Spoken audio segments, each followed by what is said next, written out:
and I'm sorry about that. I'm just gonna start at the beginning, with the house.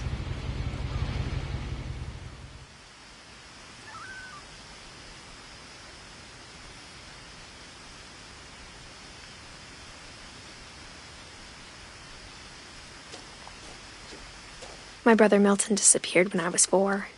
It was like the house just swallowed him up. Someone had put up a chain-link fence, but it looked like I wasn't the first person to hop it.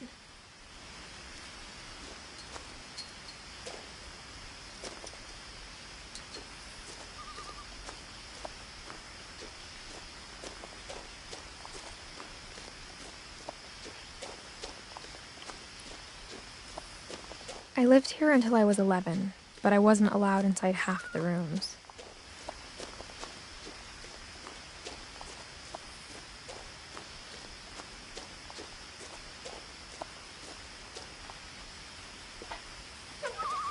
Inside the mailbox were bills from 7 years ago, marked urgent, open immediately.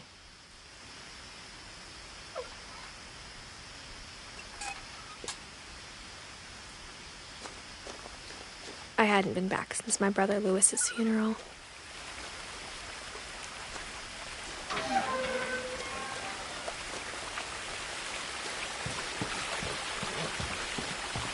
In her will, my mother left me a key, but didn't tell me what it unlocked. Maybe she thought I'd know. Or she thought the mystery would be enough to bring me back.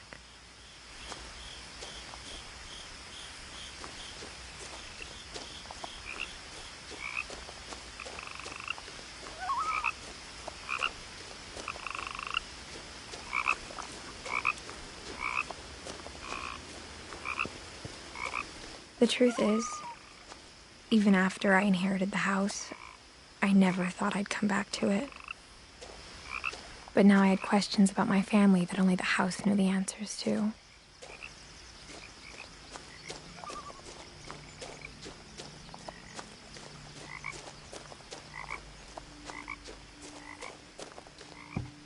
The woods around the house have always been uncomfortably silent, as if they're about to say something but never do.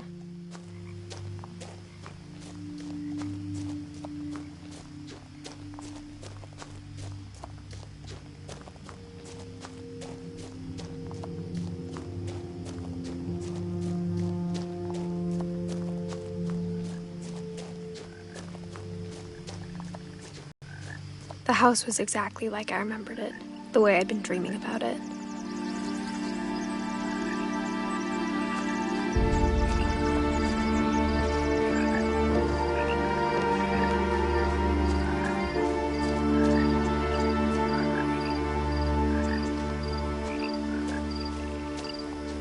As a child, the house made me uncomfortable in a way I couldn't put into words.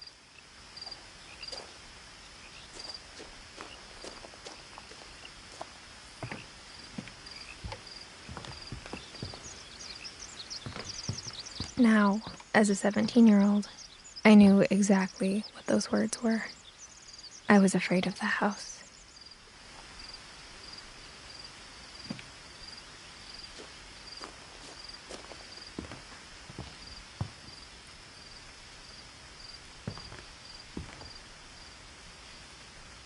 I hoped the key might unlock the front door. It didn't.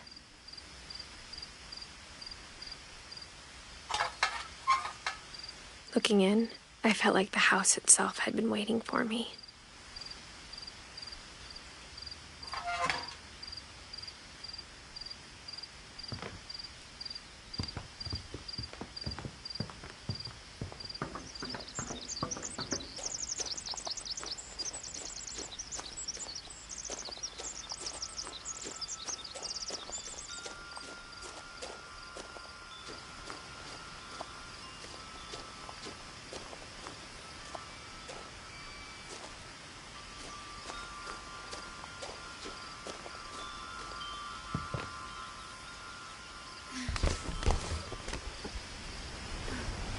Crawling through the doggy door used to be a lot easier when I was 11.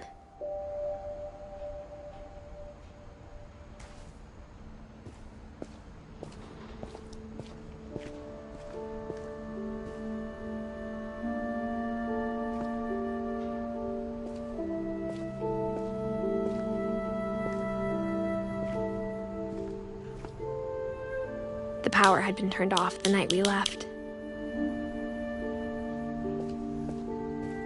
For the first time in years, I felt like I was home.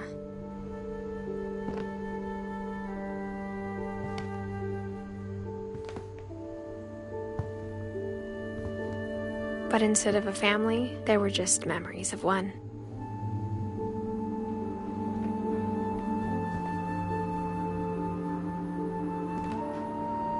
Like how after Louis started working at the cannery, we all got sick of eating salmon. Except our cat, Molly.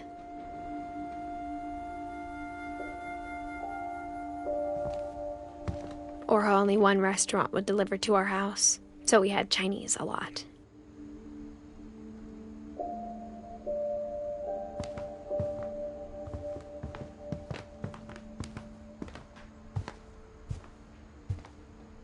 The table was still a wreck from the night we left.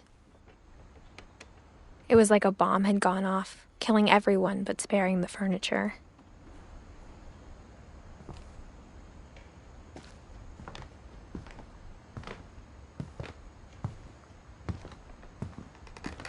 My mom was the only one of us who could imagine Great-Grandma Edie living in a nursing home.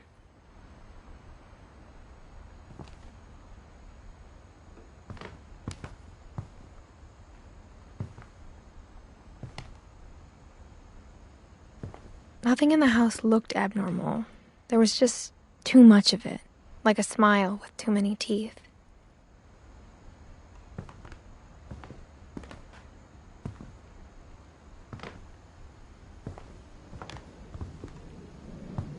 Even the fireplace had a story. Edie told me the bricks came from the original house, after it sank.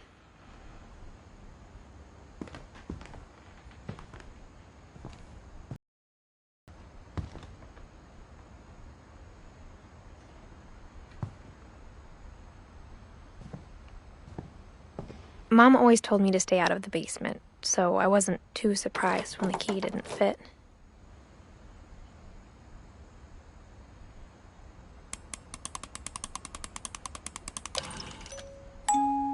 Great-Grandpa Sven built a music box for Barbara, along with the rest of the house.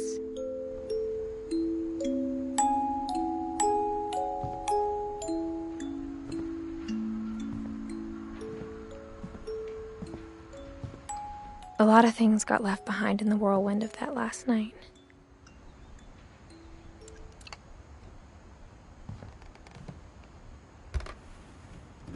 Edie told me once that every Finch who ever lived is buried somewhere in the library.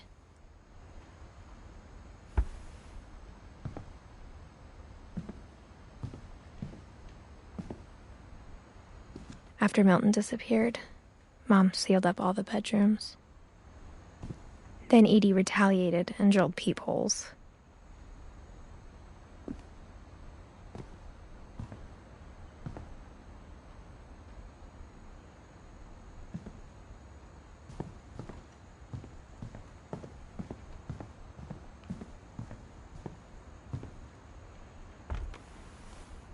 The last time I was in Edith Sr.'s room, I was 10 and she was painting my portrait.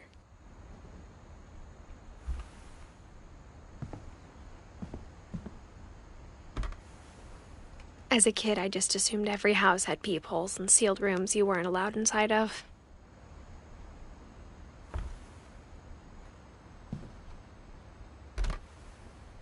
My Grandpa Sam spent 7 years sharing a room with his dead brother, Calvin.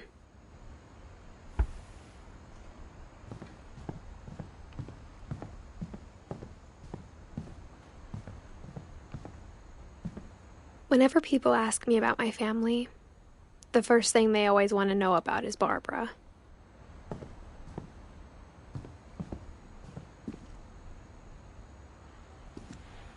Mom must have locked the third floor stairs on the night we left.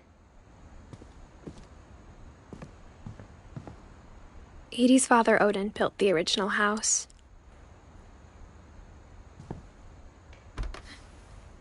Barbara was a child star for 2 years, until America grew out of it.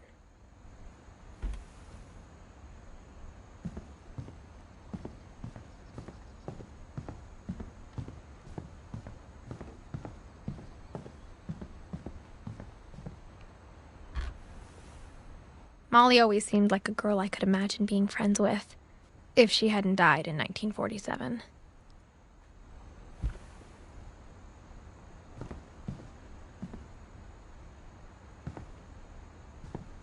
I spent a lot of time playing in Great Uncle Walter's room. I think my mom sometimes regretted not sealing it up.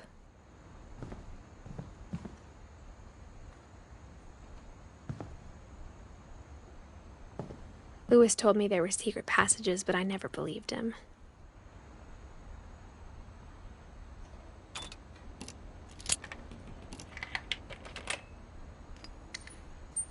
Turns out, my mom was really good at keeping secrets. Now it was time to find out what my mom had been afraid of.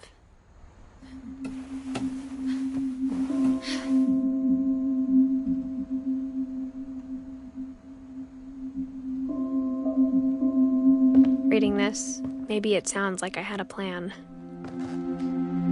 But I had no idea what was behind that door.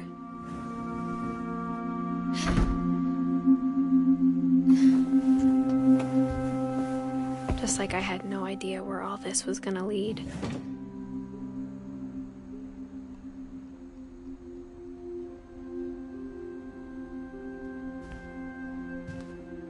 I grew up looking at Molly's room through the peephole. Molly's gerbil had a tiny bedroom with its own even tinier gerbil cage.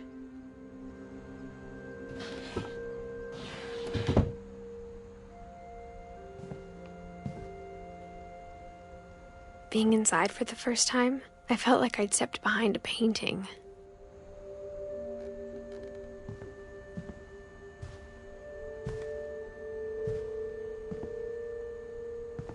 I got the sense Edie had spent a lot of time here, before my mom sealed the doors.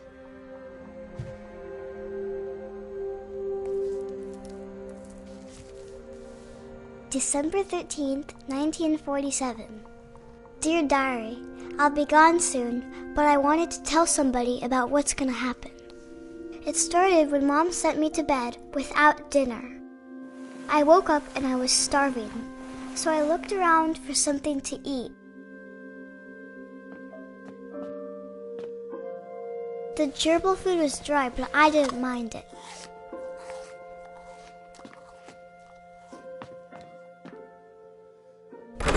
Mom, can I come out now? Sweetheart, it's late. Go to sleep.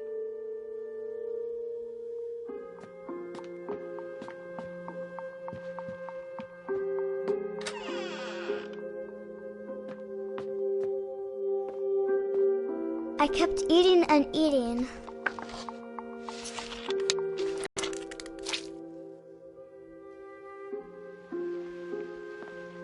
I ate a lot of things that night.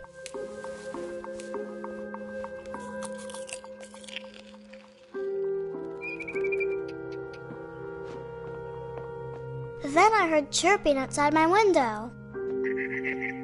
It was a barn swallow going back to her nest. I reached out for her.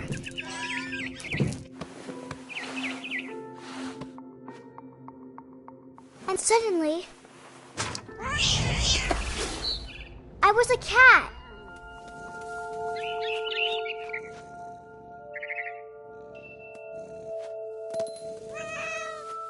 I tried to be quiet, but the bird was really scared.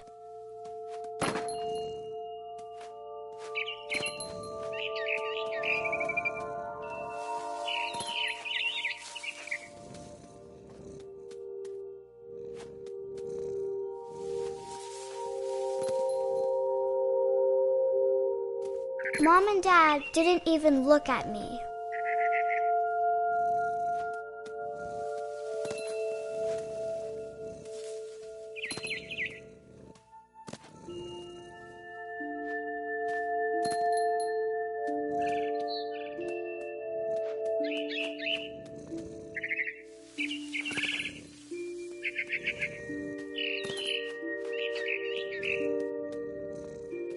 I jumped and I almost got her.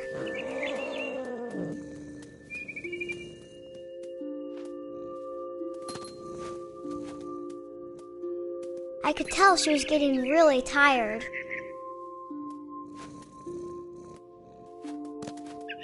Now I was up in the big tree.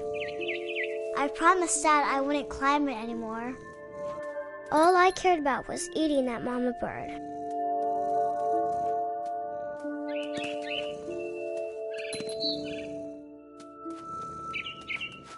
I gobbled her up. And suddenly, I was an owl. First, all I heard was the wind. Then I heard little teeth nibbling in the grass.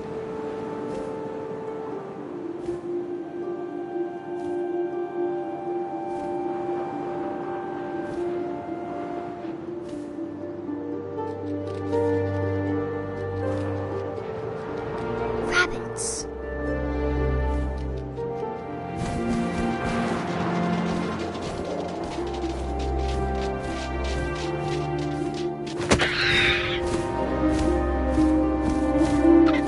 I imagined his face looking up and seeing mine through my talons. I swallowed him up, and I didn't chew one bit. Then I flew off to find something bigger.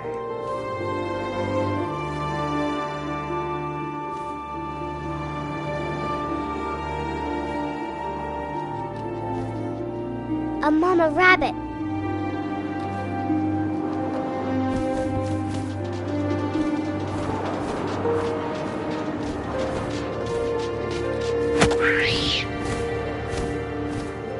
She was almost too big to carry. I started choking, but I couldn't stop eating. And suddenly, I was a shark.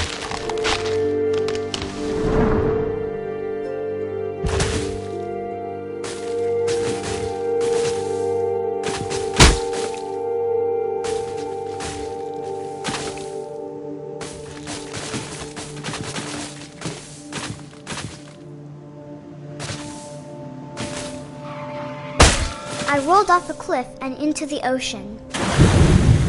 Now, I was hungrier than ever.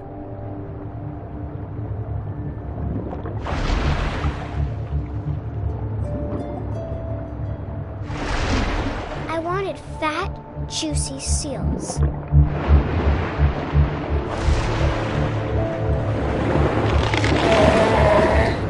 I tore off her flipper, and it tasted really good.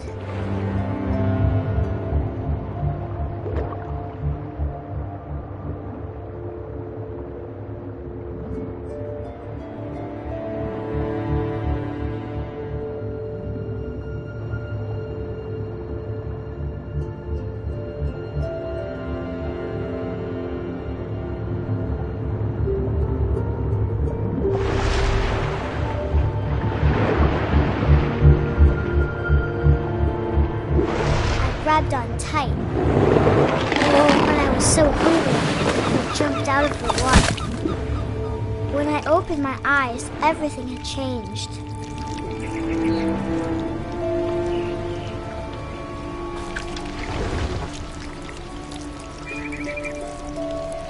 Now I was a monster, and I smelled people everywhere.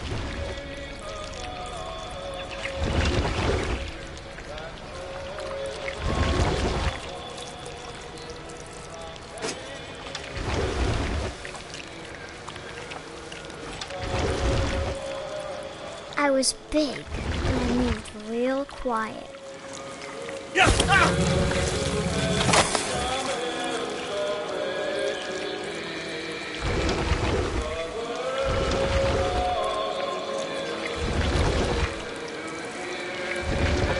I wanted to stop, but also I didn't.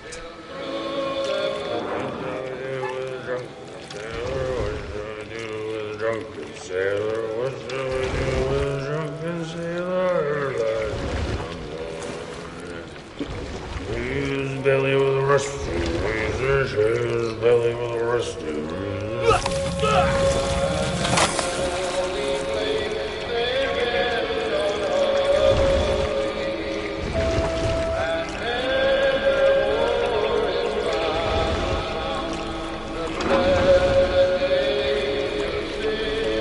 After the last passenger, I was was still hungry. And across the water, I smelled something new. Something I had to have, so I swam towards it.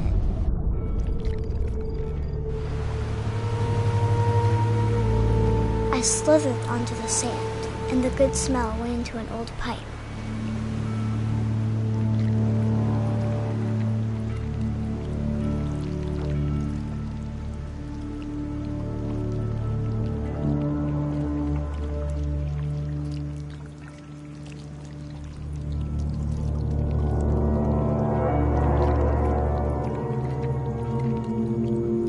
I got closer and closer.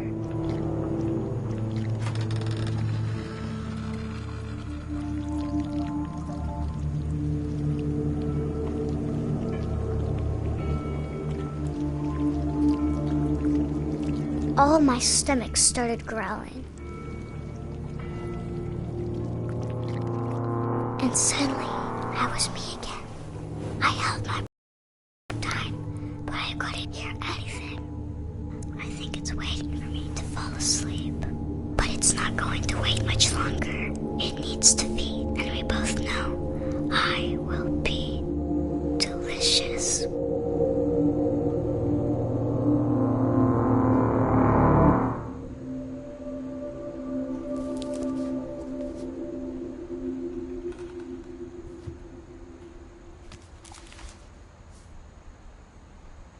I'm not sure if I believed all of that, but I'm sure Edie would have.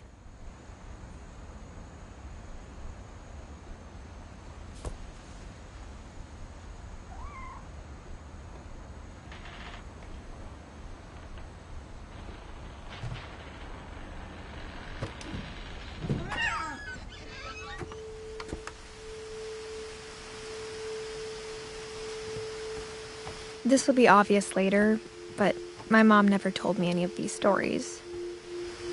Edie would have, but Mom didn't like bringing up the past.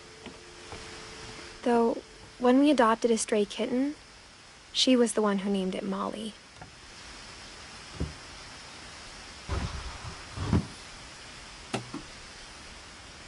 I spent a lot of time in Great-Grandma Edie's room.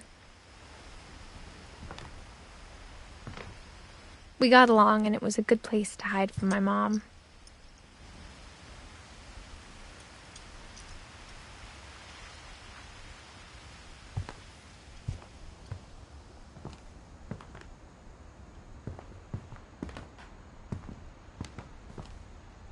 Her room was like a museum.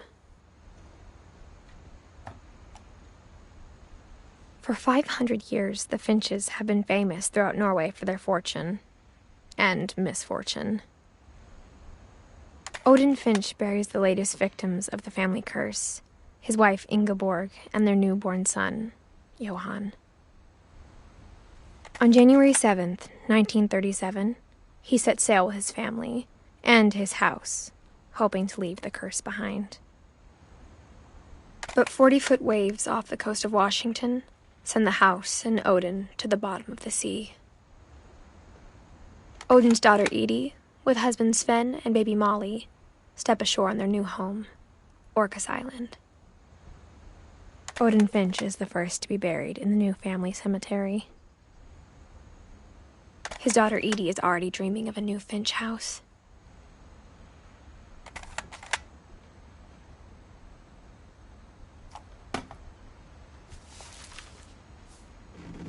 Whatever's wrong with this family, it goes back a long ways.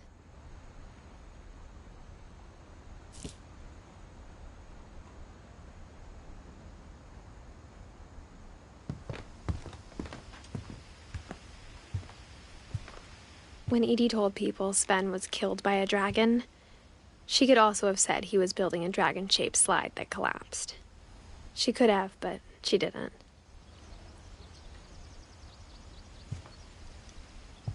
Even in her 90s, sometimes Edie seemed a lot younger than my mother.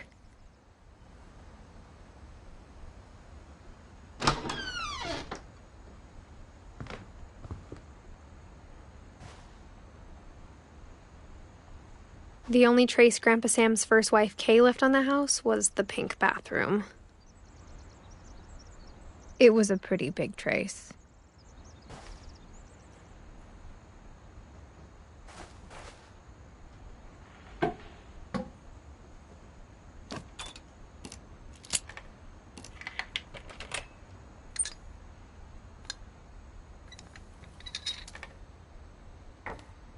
There's a secret in this bathroom.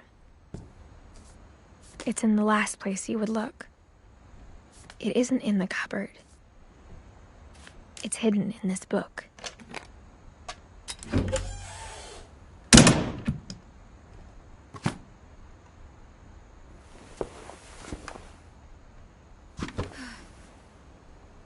Sven gave Sam an old camera he'd refurbished.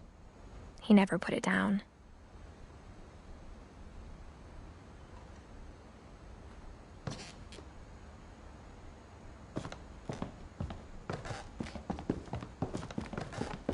From the paintings on the wall, it was clear my brother Milton had been here before me.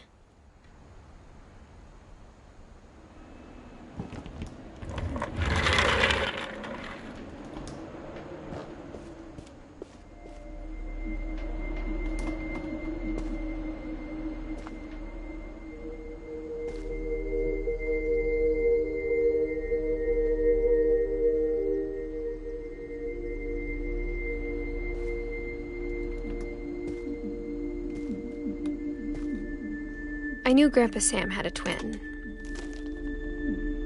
and that he never talked about him.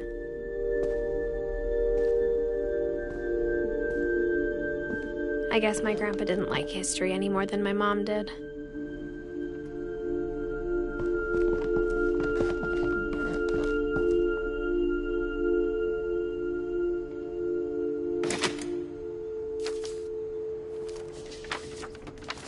How I Want to Remember My Brother by Sam Finch. The thing I remember is that when he made up his mind, that was it.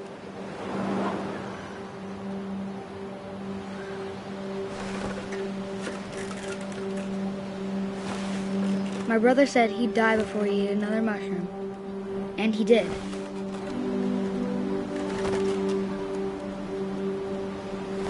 At Barbara's funeral, we swore we'd never be afraid again, and he wasn't. I think Calvin always wanted to fly. Sam! Calvin! Dinner's ready! Coming! But that day, he finally made up his mind to do it. I told him going around was impossible.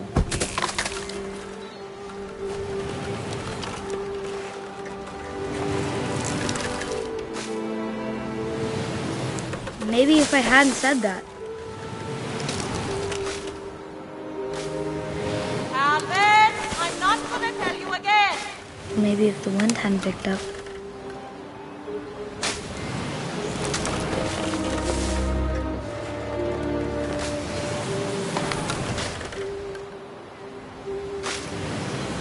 Then maybe he'd still be here. But I doubt it.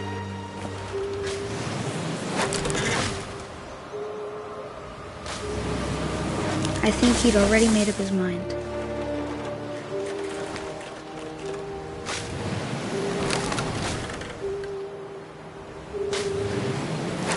That's what I want to remember about my brother.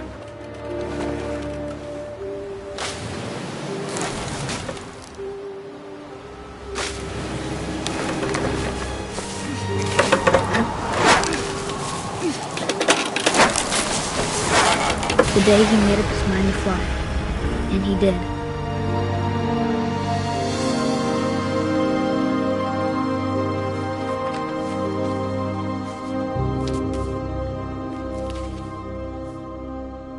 Calvin's story felt strangely familiar.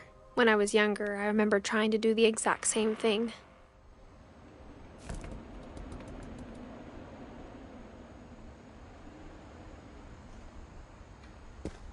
After the funeral, Edie roped off Calvin's half of the room.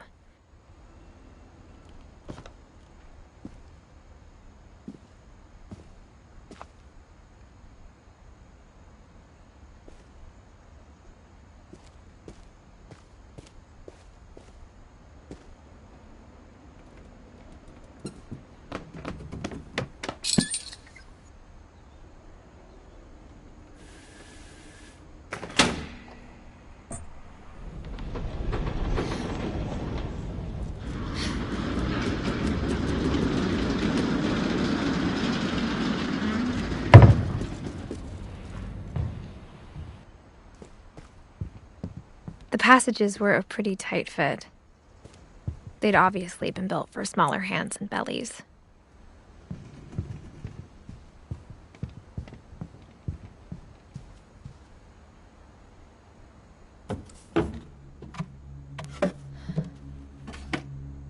Growing up, I always thought of Barbara as a child star.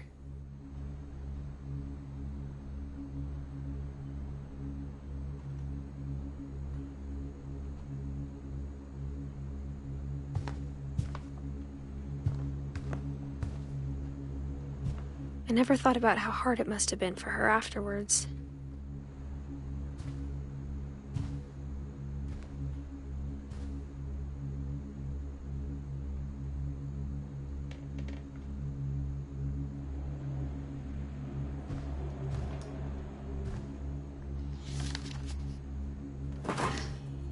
Of all the stories people wrote about Barbara's death, I'm surprised Edie saved this one.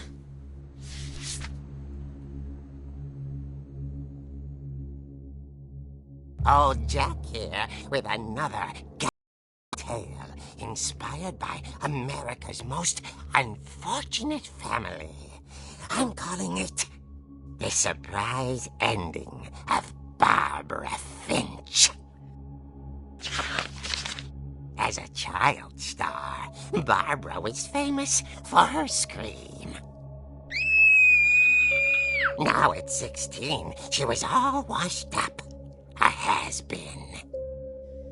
But in a lucky break, she'd been asked to perform her signature scream at a local convention for monster movie fans. It was just the boost her career needed. Unfortunately, her scream hadn't aged well. Getting better. I think you just need the right motivation. Her biggest fan and current boyfriend, Rick, was about to demonstrate when...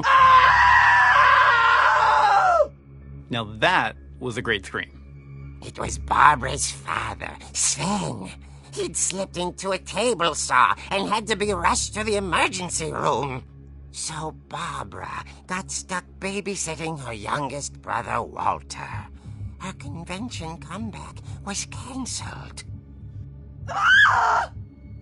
Okay, I'm hearing frustration, but I'm not hearing terror. What if I tried... A gang of hoodlums in Halloween masks have been terrorizing Orcas Island tonight. Police are urging residents to... That came from the basement. You're right! Also, I loved your delivery on that. Why is your basement door locked? Because my dad likes making puzzles and secret passages. There's a key hidden in the music box. The secret is to keep winding and winding until finally the key pops out. Thanks, babe. I'll be back in a sec. 20 minutes later, Rick hadn't returned. So Barbara went to look for him, right on cue. She reached for the music box. And as she wound the key, she listened for Rick, but the house was silent.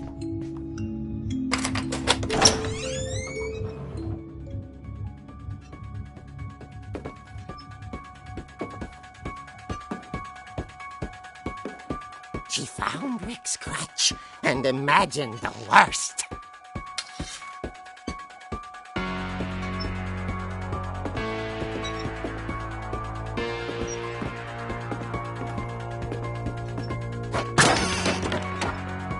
The gang's leader is the infamous Hookman Killer, Dr. Carl Hamill, who impaled and then ate his family 10 years ago tonight.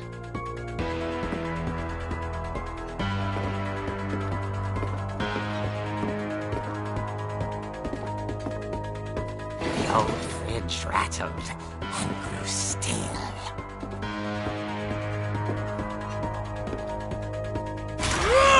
Oh dear! Oh! Rick? Barb, relax. I was just trying to scare you to help you find your scream. Well, I'm not scared, Rick. I'm furious. Then act furious. All I'm getting from you now is that you're hurt and confused and you're... She threw him out, but she kept a little something to remember him by. Barb, have you seen my other crutch? And she was still holding it when she fell asleep watching the late picture show. Hours later... Barbara! Walter, what's going on up there? Ah! Okay, I'm coming up, but if this is a trick, you're dead, Walter.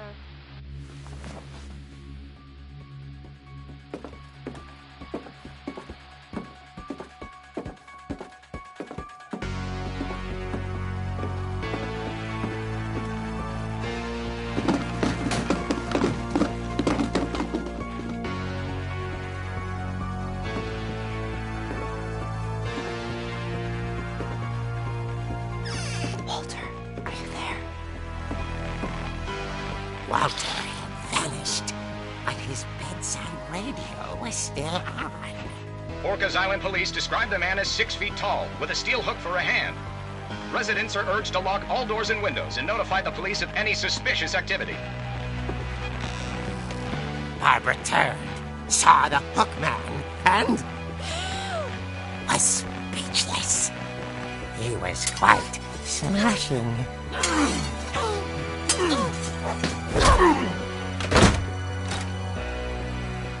And he was. He couldn't get enough of Barbara. Okay, Barbara, there's gotta be another way out of here.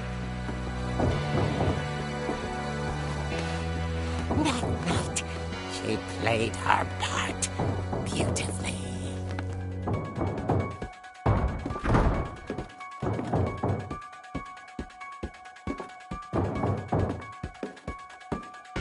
Molly's door hadn't been opened in years. The hinges groaned.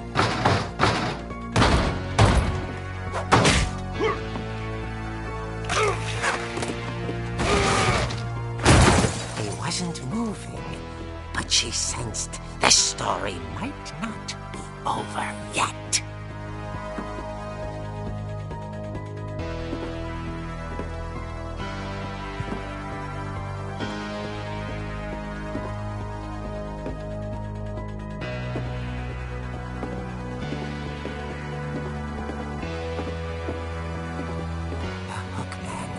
Vanished. She listened for his breathing, but all she heard was...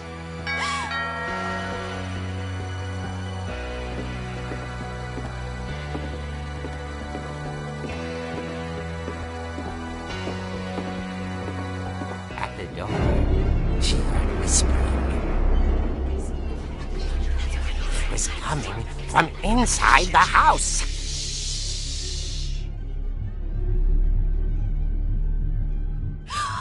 Oh dear. Surprise! Bravo, Barbara! You were wonderful. The monsters had come to surprise her. For Barbara, it was a dream come true. Then she saw what kind of monsters they were, and she realized what was about to happen. She was going to be famous. And with her final breath, Barbara Finch gave the performance of her life.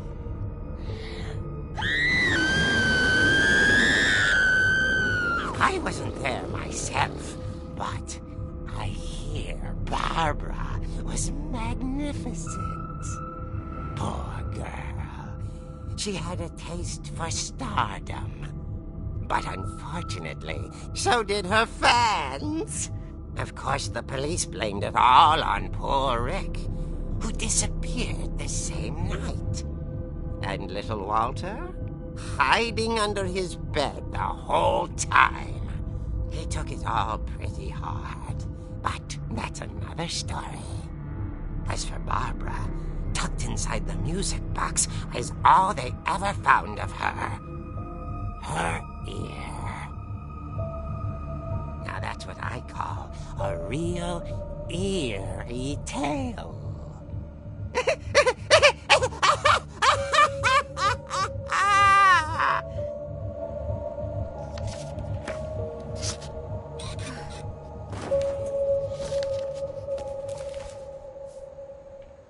Edie told me all Barbara wanted was to be remembered, as absurd as that comic was. Maybe what Edie saw was a happy ending.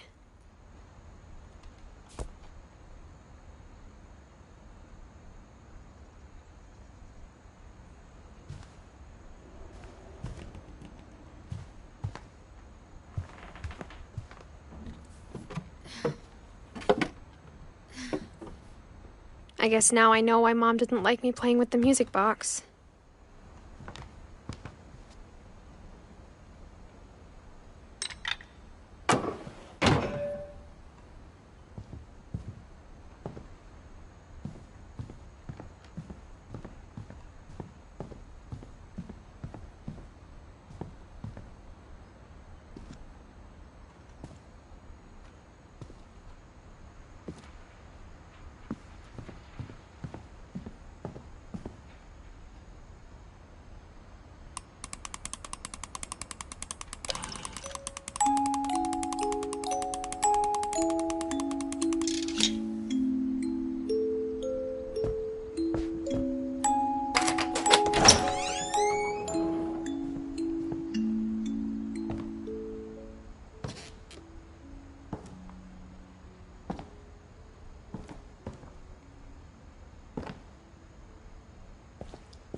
Mom said the basement was off limits, unless I wanted another tetanus shot.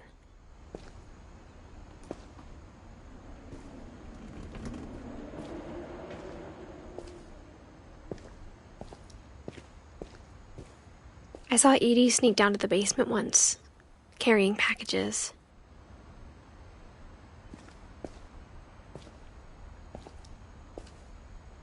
I thought maybe she was hiding presents.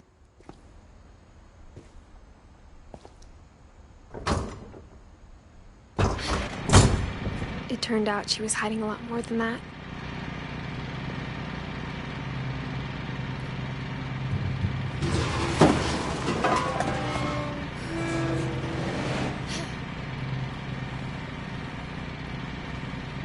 I remember asking Mom once about where Walter had gone. She said after Barbara died, he got as far away as he could. If there's a pattern in all these stories, I think it's that none of us has gotten very far.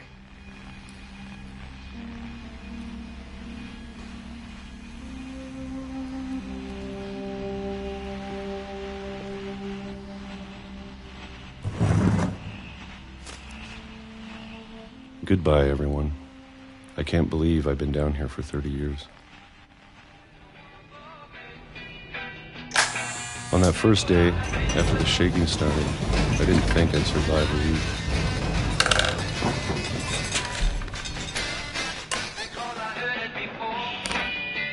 But after a few days, I settled into a routine. That's what kept me sane. Having a schedule, living for today. I always expected to be dead tomorrow. But if you wait long enough, you get used to anything.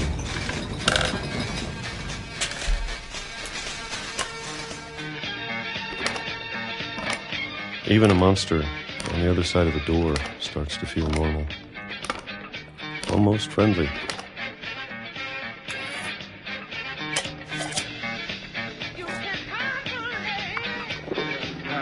And then one day, everything just stopped.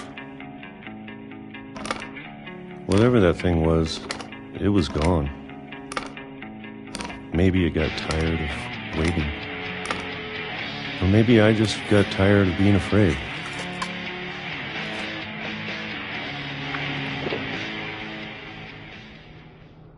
It's been a week now, the longest in 30 years. I'm done waiting. I have to leave. Well, I still can.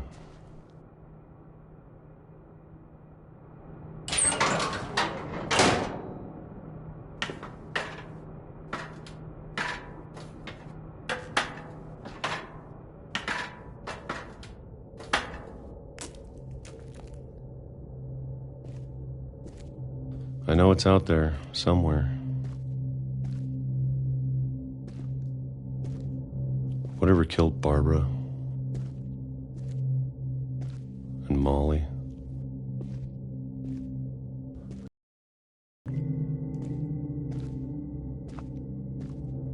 Maybe this is all a mistake.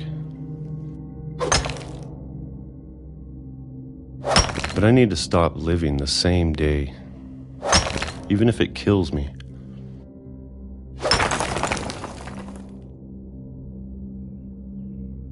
Whatever's out there, I want you to know I'm ready for it. I'm going to appreciate all of it, especially the food.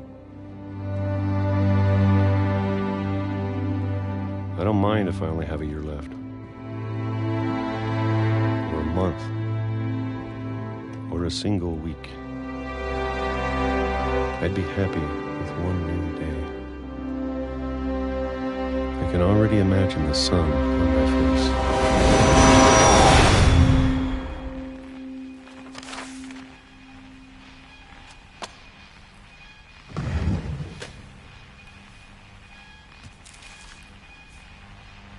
Walter died when I was 6. I can't believe my mom never told me he was down here.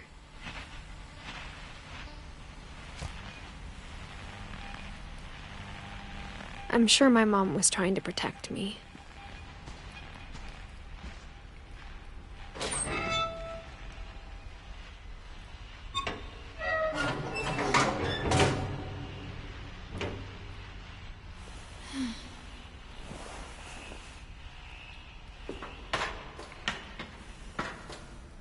Maybe she was afraid I'd end up like Walter.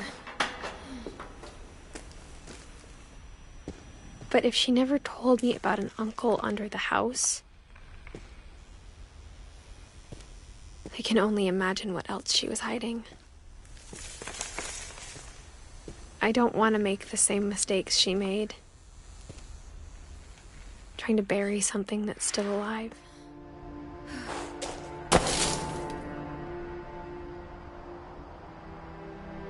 Now that there's only one of us left, or maybe 2,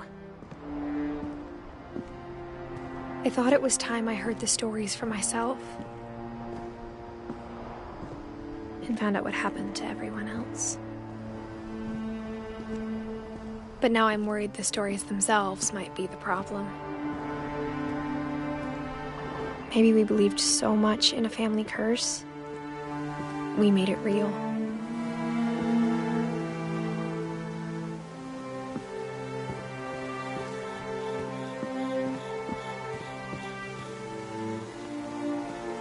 I don't know if I should even be writing this.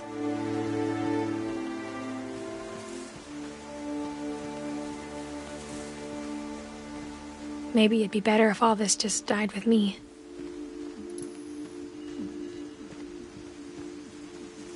But I thought you should know about your family.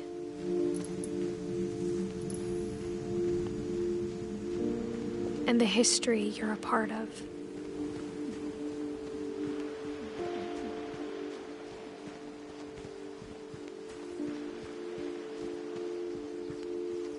Though to be honest, I feel as lost as you probably do right now.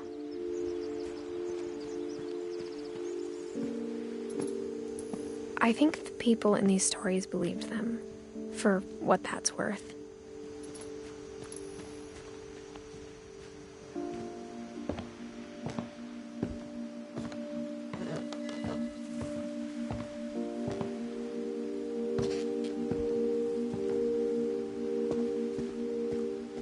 And when you look at the house, that history of imagination and stubbornness and madness, any of it seems possible.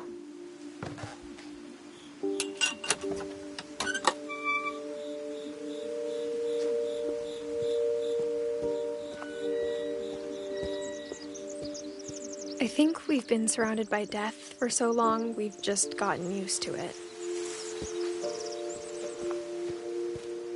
What kind of family finishes building a cemetery before starting the house?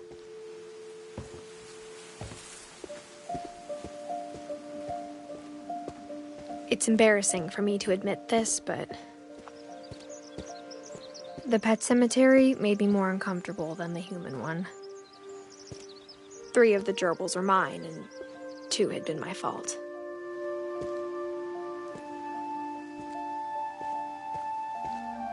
Sven built the house, but it was Edie who designed the cemetery.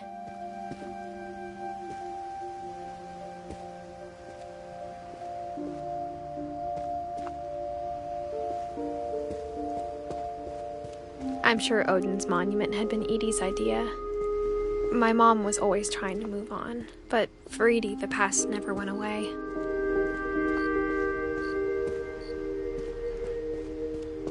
She could see it poking out of the water at low tide.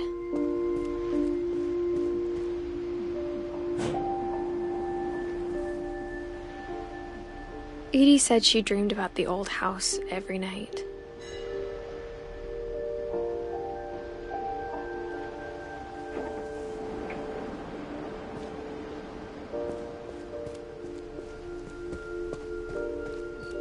Edie's side was always easier for me to understand. But the older I get, the more I can see where my mom was coming from.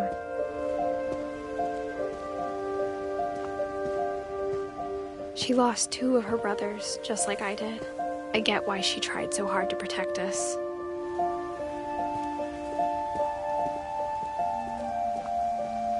There's so many things I wish I could ask my mom now. Part of me thinks this is what she wanted all along. For me to come back someday and find everything out for myself.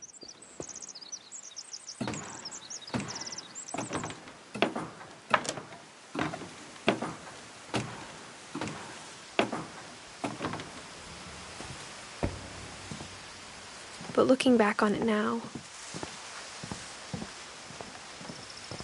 if she told me there was going to be so much climbing, I never would have come when I was 22 weeks pregnant.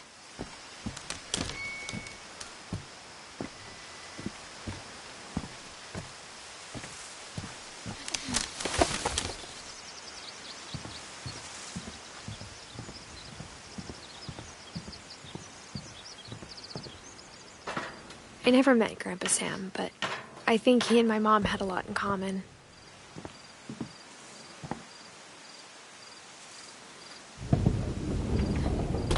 They were both pretty intense.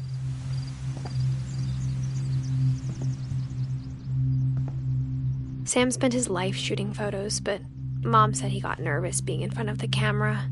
I guess we're all afraid of something. Instead of hiding from death, Sam seemed to go out of his way to meet it.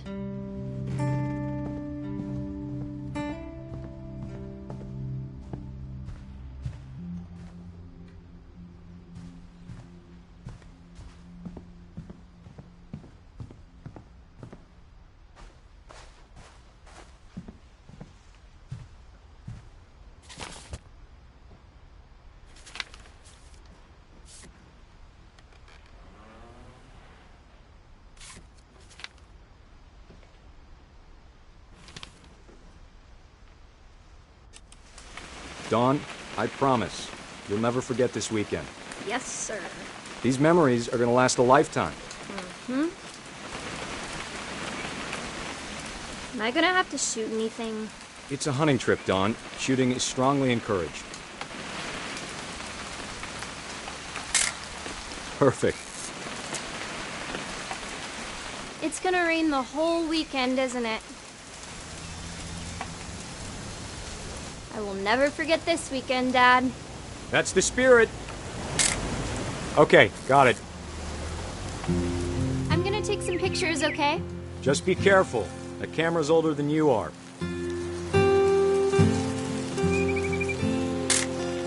Aw.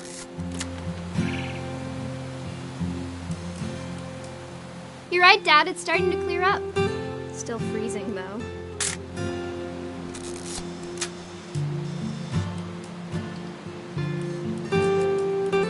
Definitely should not have drunk all that coffee.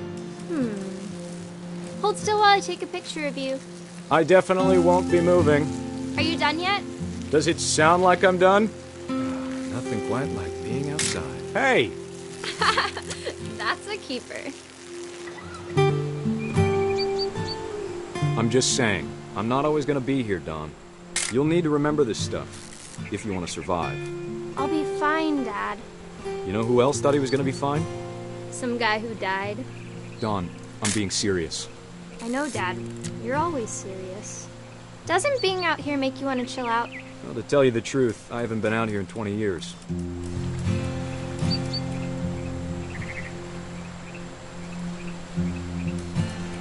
Dad! Good eyes, Dawn.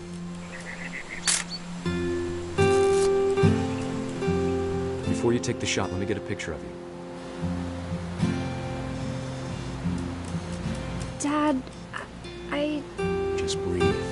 Turn off your imagination. Focus on your target. Let me get behind you. Do I have to do this?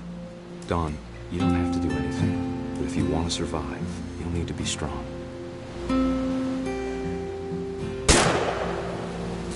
Great shot, Dawn!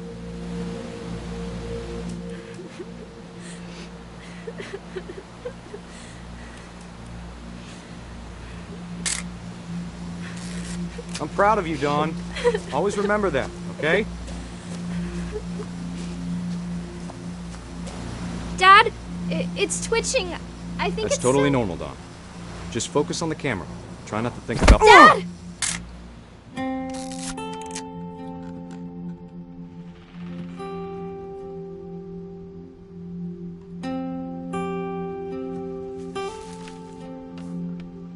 Of all these stories, that's the one I wish most that my mom had told me.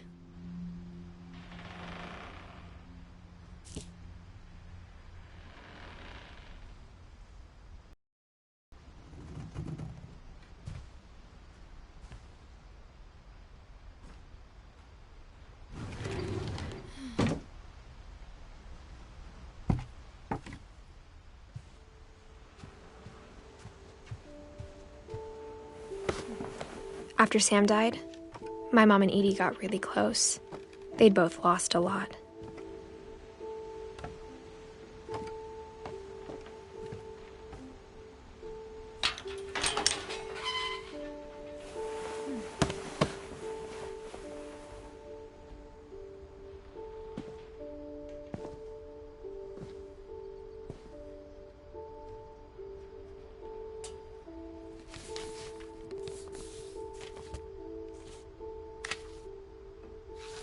Dear Kay, do you remember the way Gregory used to laugh when he thought he was alone? Like something funny was happening, but only he could see it.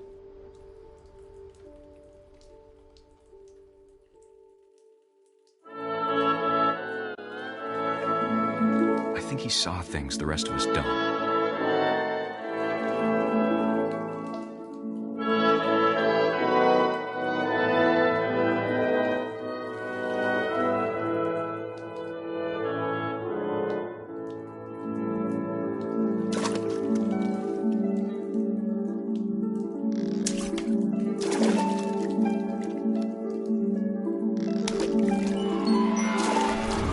Over, Gregory. It's time to...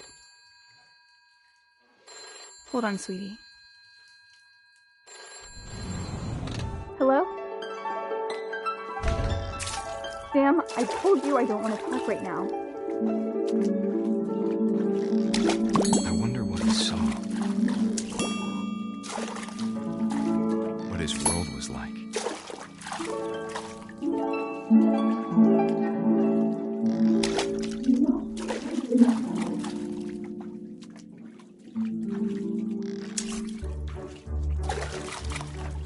He reminded me so much of Calvin. Lost in his imagination.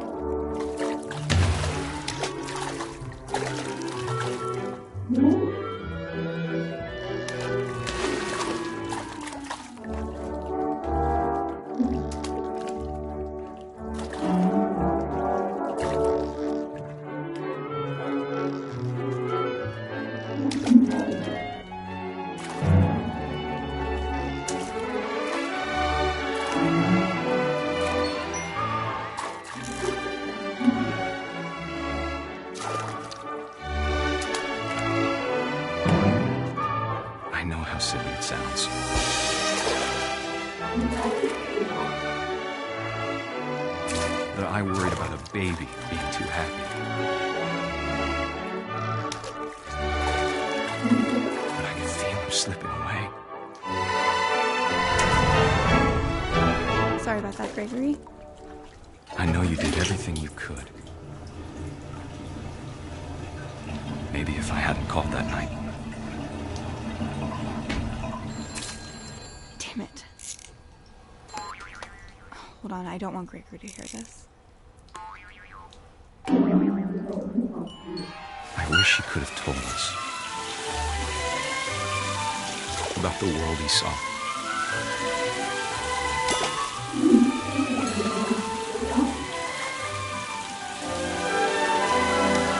There's so much I don't understand about Gregory, about everything.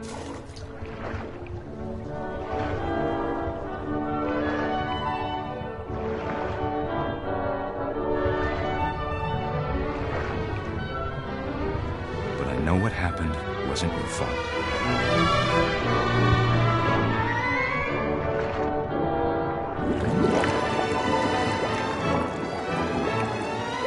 I'm sure he's happy.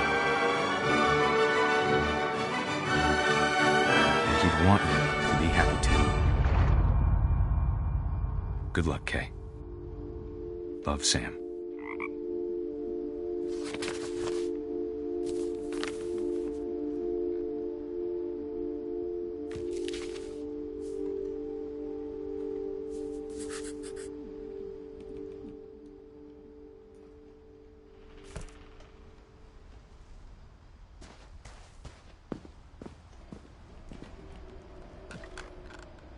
I can't imagine my mom ever writing poetry, and yet... A poem for Gus, who always said the wedding was a bad idea. Our father never hit us kids, at least not very hard, before the day my brother said with teenage disregard that he'd be dead before he'd see a wedding in our yard.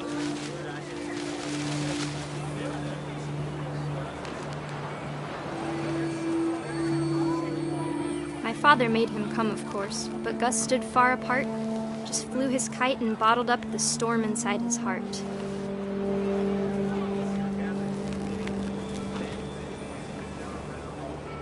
I tried to talk him out of it, but though he'd never met her, "We don't need a stepmom," were the words that I remember. I now pronounce you husband and wife. You may kiss the bride.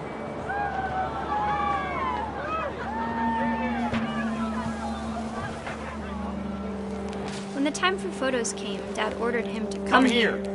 But Gus declined, and as a sign held up his middle finger.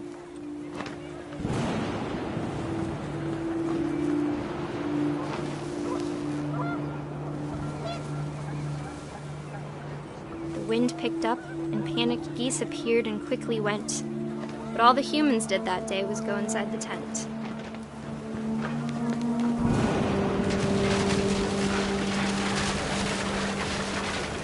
The rain came down in buckets then, but no one seemed afraid that nature might destroy the tent our dad had crudely made.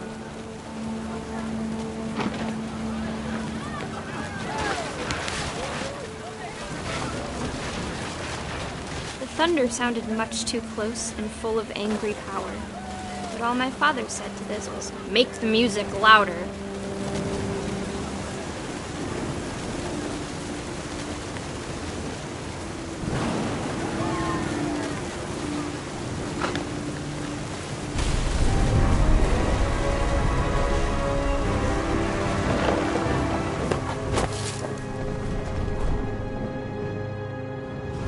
I wish that I could truly say I thought about you on that day.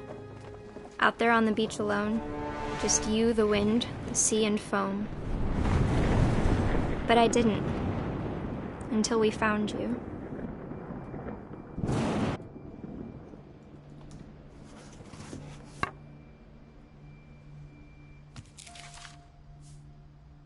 She never talked about him, but Mom told me once if I was a boy, they were going to name me Gus.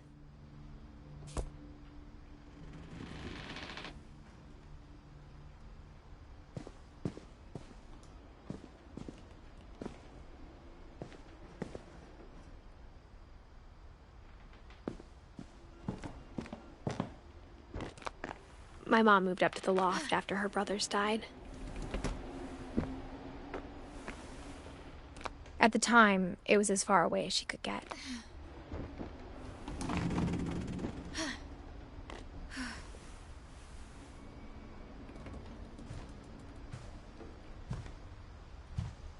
She spent a summer building houses in Calcutta, where she met my dad, Sanjay.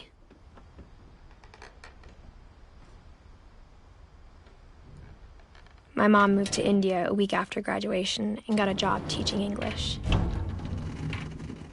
Louis was born a year later.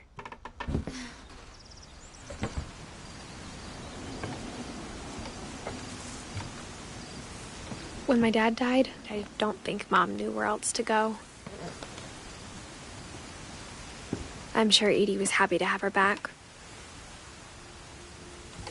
And to see kids in the house again.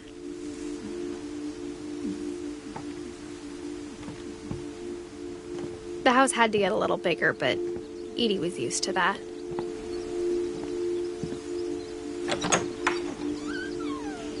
And for a while, things were good. Almost normal.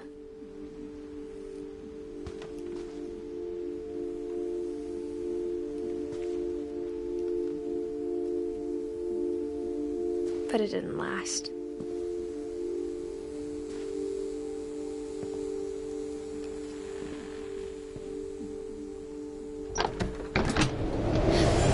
The beginning of the end was Milton's 10th birthday, when Edie gave him a castle.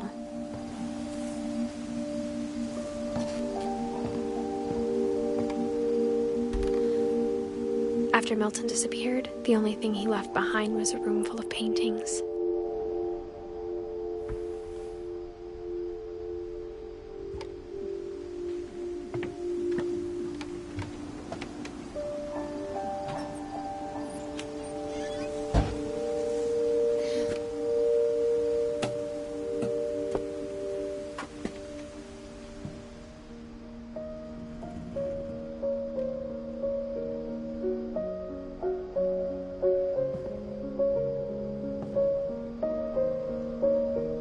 I think Edie was happy to finally have another painter in the family.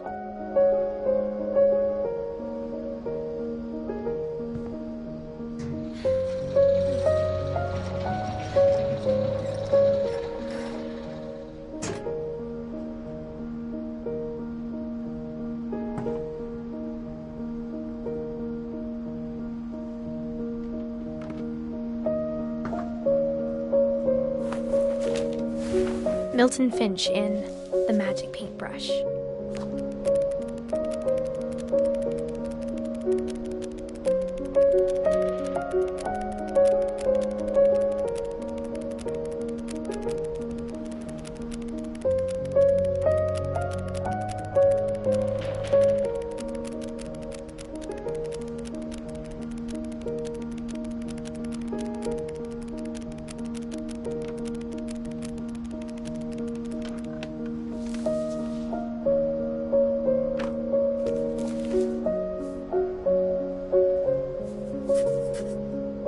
I was 4 when Milton disappeared.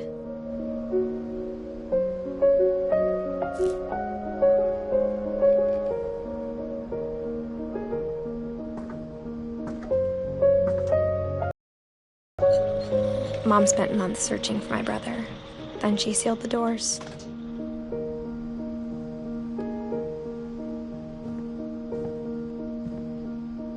Whatever Milton had found in the house, Mom didn't want it getting out.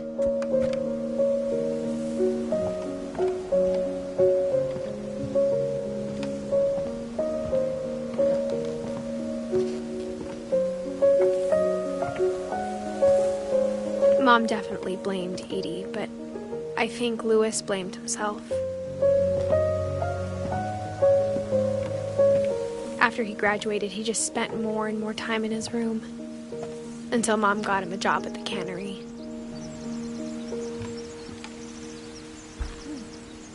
Everyone always told me to stay out of Louis's room, except Louis.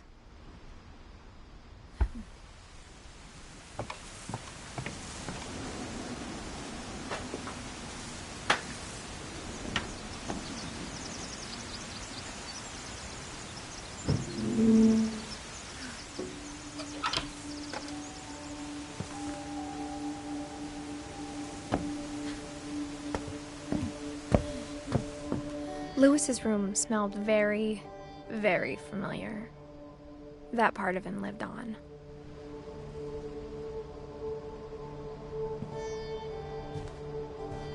Lewis and I spent a lot of time playing games together, but he was surprisingly bad at them.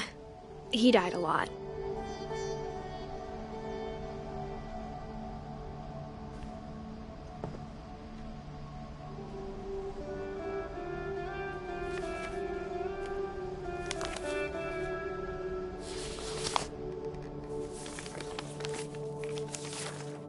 Dear Mrs. Finch, as Lewis's psychiatrist, I can understand your desire for an explanation. As I see it, the trouble began in January, shortly after we convinced your son to seek treatment for substance abuse. Newly sober, I believe Lewis first noticed the monotony of his daily life.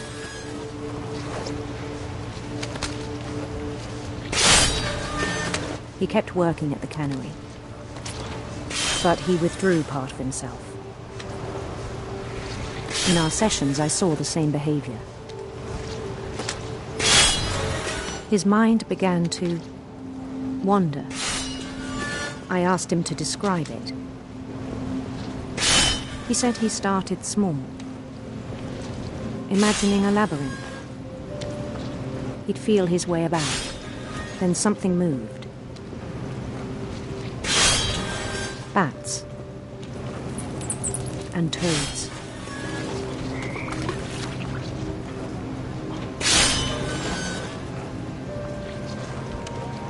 And things that have not names. He knew it was all in his head. But he took it very seriously. I had hoped he'd find himself.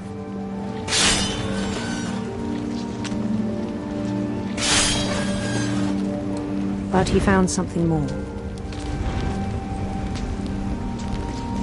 I worried about him then, daydreaming at the cannery. I spoke with his boss. But he said Lewis had become a model employee. Methodical, tireless, focused. Like a whole new Lewis. So I let him go on.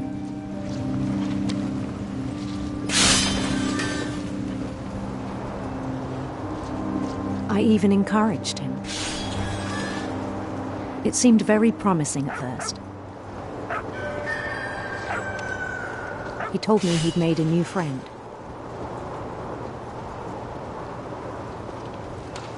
On the edge of a city he named Lewis Topia. He built the city up slowly, brick by brick. Then he made musicians.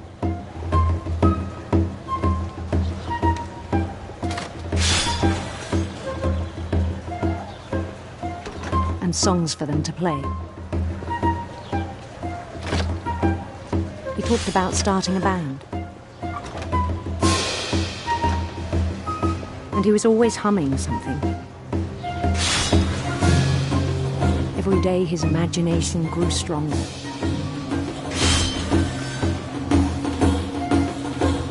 He no longer spoke at the cannery. But his chopping was as reliable as ever. Then one day it struck him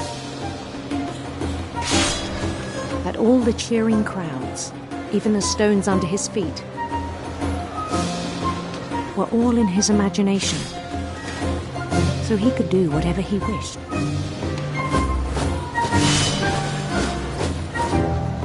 He held an election for mayor, and he won. They begged him to stay, but his mind was already wandering. It became a game for him.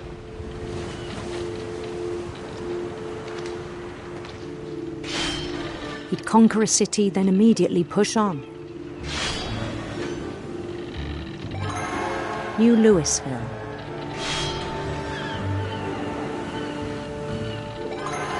St. Louis. He started drifting away from our reality.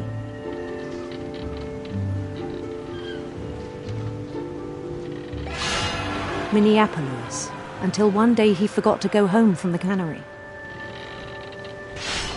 Even as his mother pleaded with him, part of Lewis kept sailing on.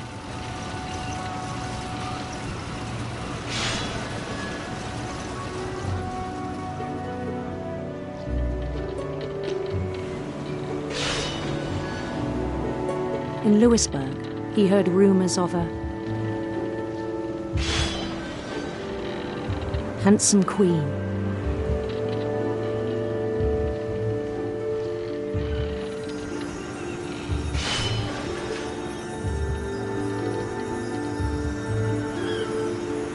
The queen was on her own quest for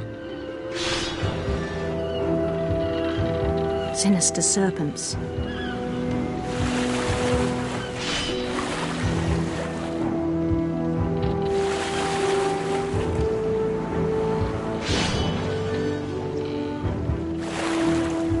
He followed the sound of her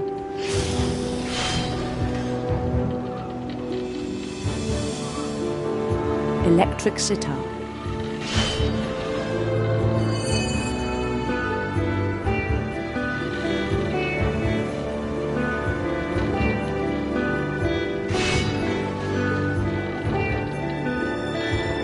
His chase led him to a golden palace east of the sun and west of the moon.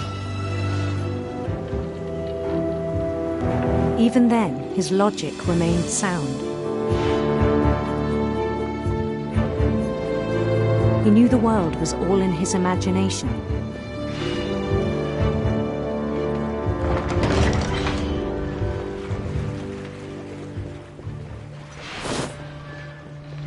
But he was so proud of having created it.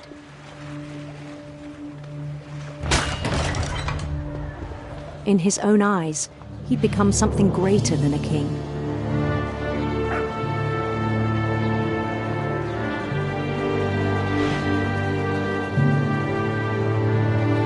For someone who'd never known success in the real world, I think it was overwhelming. And then it struck him that the real Lewis was not the one chopping salmon, but the one climbing the steps of a golden palace.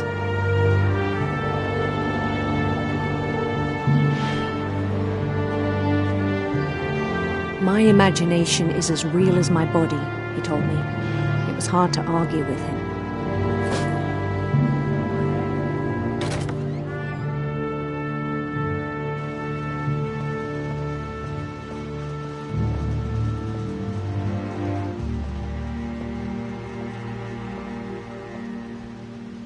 He began to forget the world we know.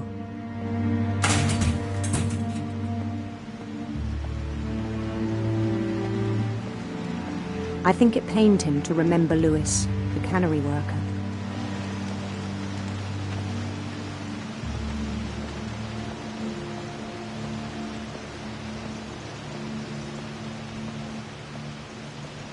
He began to despise the man with a royal contempt.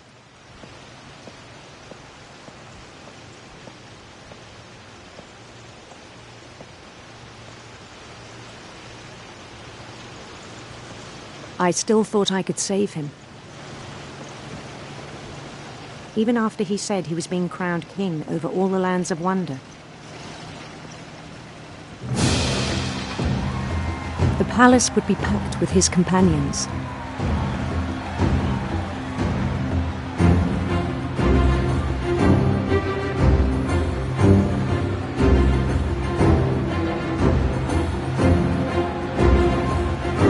Including the wise Calico who'd insisted on inviting him.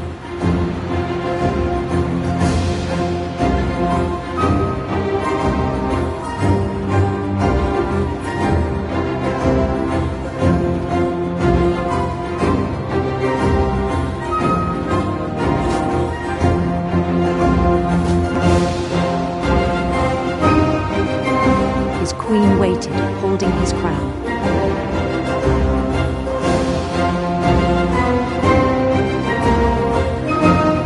There was only one thing left to do.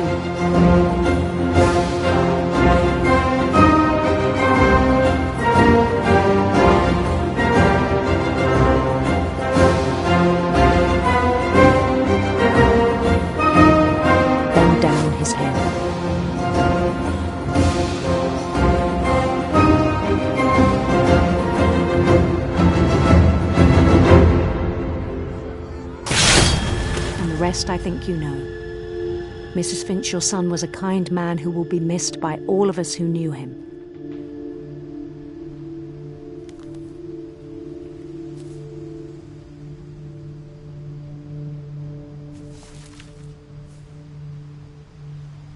My brother was really cool. I wish you could have met him.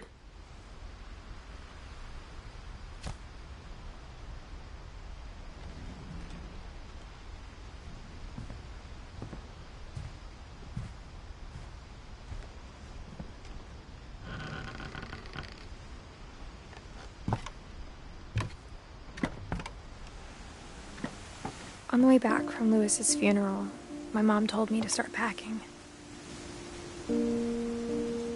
She waited until the day before we left to tell Edie. I'm not sure if she wanted to make it easier or harder.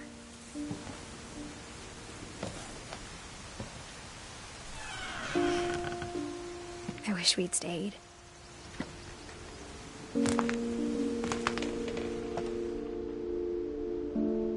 But I understand why we left. My mom ended up leaving everything behind.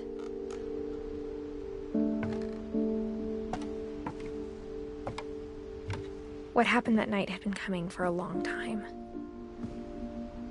Maybe it should have come sooner.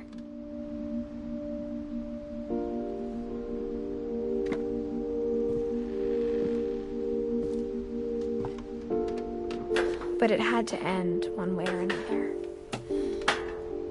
All that's left now is to tell you about that last night.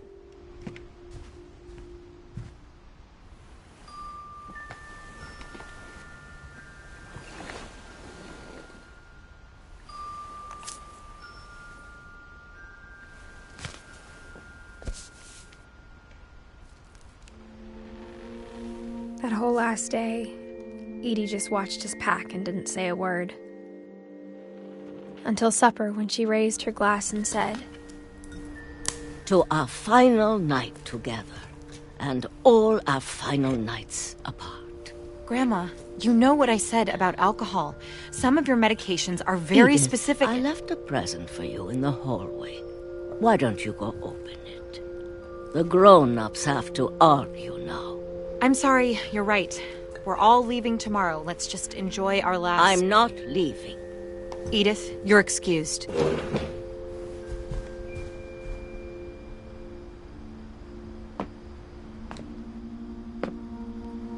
The power had been shut off that morning, but Edie always had plenty of candles. When my mom sealed the library, I don't think she knew about the other entrance. Or that Edie had a key to it.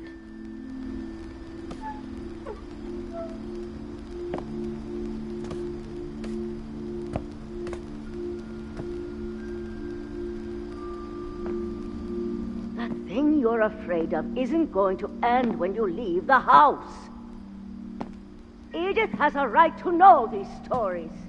My children are dead because of your stories. I think it's best if Edith and I leave tonight. We'll have the nursing home send a van for you in the morning, okay?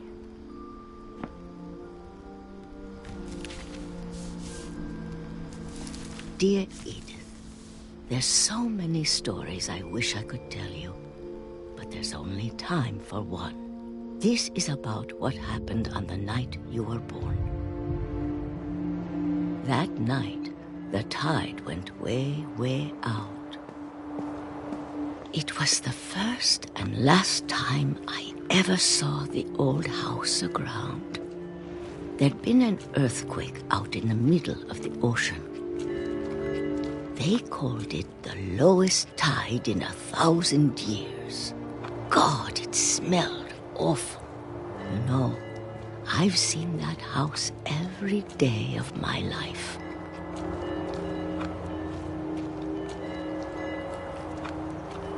But I never thought I'd go back to it.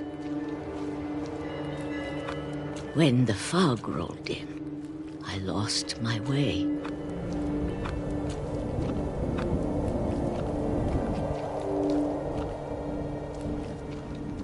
I got turned around.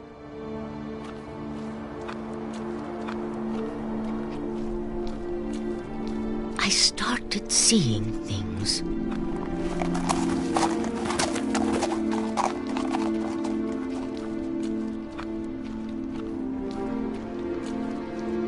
Things I'd forgotten had ever existed.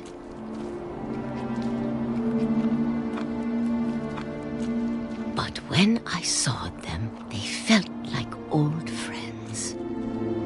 That night, a lot of things came back to me. Or maybe I came back to them.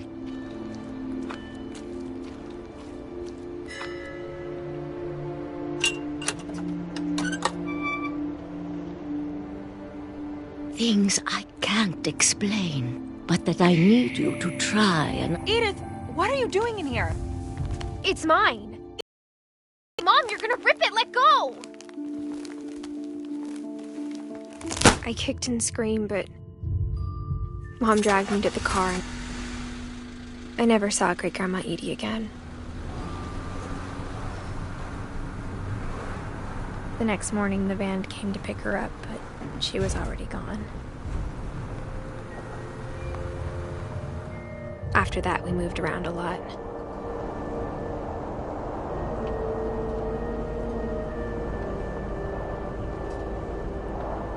We both tried to make the best of it.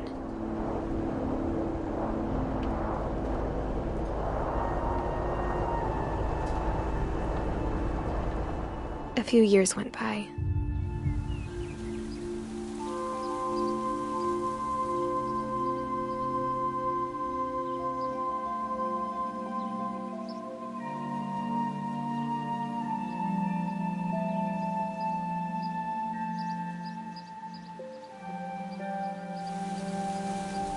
My mom didn't like to talk about it, but she started getting sick a lot. The rest happened pretty quickly. She got better for a while, and then she didn't.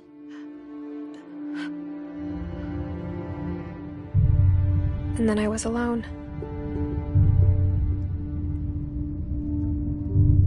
The last Finch left alive.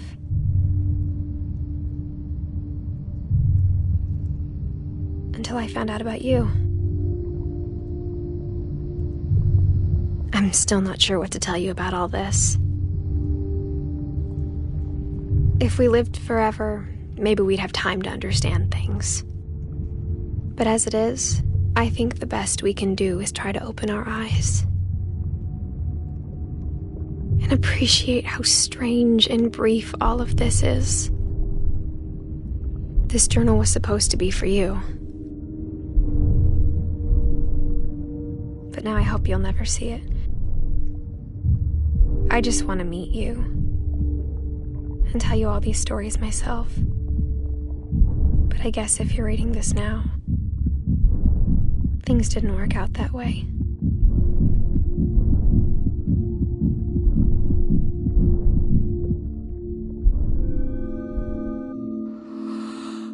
This is where your story begins.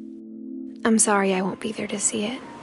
It's a lot to ask, but I don't want you to be sad that I'm gone. I want you to be amazed that any of us ever had a chance to be here at all. Good luck.